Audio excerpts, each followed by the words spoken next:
Hello everyone, welcome my channel. সবাই পাশে থেকো, সাপোর্ট করো আমার নতুন আইডিয়াটা। তো চলো আজকে কিছু বানানো যাক।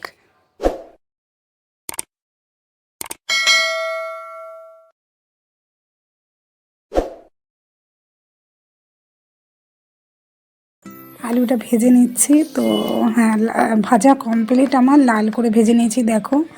এবার তুলে নিলাম। হ্যাঁ, দিয়ে এবার মশলাগুলো তো রেডি করেছি। কি কি মশলা দিচ্ছি তোমাদের দেখাচ্ছি।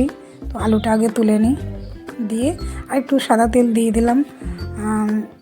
খুব একটা তেল ইউজ করব না, যেহেতু এটা দহি আলুর দম, সেই জন্যে।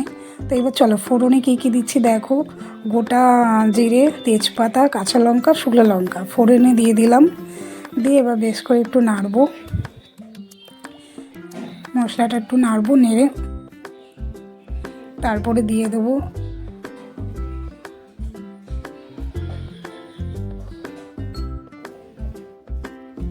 একটু লাল লাল করে মশলাটা ভাজবো। দিয়ে দিলাম টমেটো কুচি, দিয়ে নাড়বো আবারও।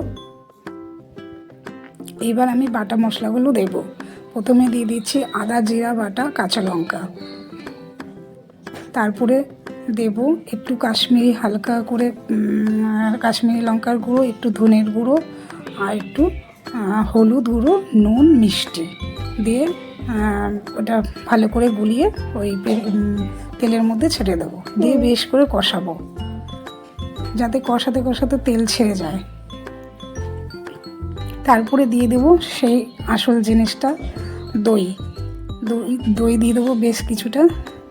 আর একটু দিলে হতো, কিন্তু আর আনা হয়নি জানো তো বন্ধু, একটু রাত হয়ে গেছিলো সেই জন্য। তো বাড়িতে কেউ ছিল না যে কাউকে দিয়ে আরেকটু আনাবো, তো যতটা ছিল আমি ইউজ করেছি। আর ঝালটা বলে দিই, যে যেরকম খাবে সে সেরকমই ঝাল দেবে। আমরা একটু ঝাল ঝাল মিষ্টি মিষ্টি খাই, আলুর দম যেহেতু, সেই জন্য ঝালও হবে একটু মিষ্টিও হবে, তো সেই হিসাবেই দিয়েছি। এবার বেশ করে আবারও কষাবো। কষানো হয়ে গেছে, আলুটা ছেড়ে দিলাম, আবারও কষাবো। কষাতে কষাতে দেখবে আস্তে আস্তে তেল ছেড়ে দিচ্ছে। এবার আমি একটু উষ্ণ গরম জল করে নেব। জানো তো বন্ধুরা, আমি সব রান্নাতেই একটু গরম জল ইউজ করি, আমি ঠান্ডা জল ইউজ করি না। কেন কি, গরম জল দিলে না খাবারটা দেখবে তুমি অটোমেটিক টেস্ট হবে, ঠান্ডা জলে অত টেস্টটা আসে না। এই জন্য আমি সব কিছুতেই আমি গরম জল ইউজ করি। তো এবার আমার কষানো হয়ে গেছে, জলও দেওয়া হয়ে গেছে। এবার একটু ঢেকে দেবো হালকা করে, আর গ্যাসটা একটু আস্তে করে দেবো, যাতে আলুগুলো সুন্দর সেদ্ধ হয়ে যায়। দেখো আলুগুলো সুন্দর সেদ্ধ হয়ে গেছে। এবার আমি দিয়ে দিলাম একটু গরম মশলা, আর দিয়ে দেবো একটু ঘি।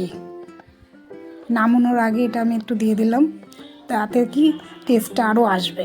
এতে করে কি টেস্টটা আরও হয়। যারা ঘি খাও না তারা ঘি দিও না, হ্যাঁ, গরম মশলা ইউজ করলেও হবে।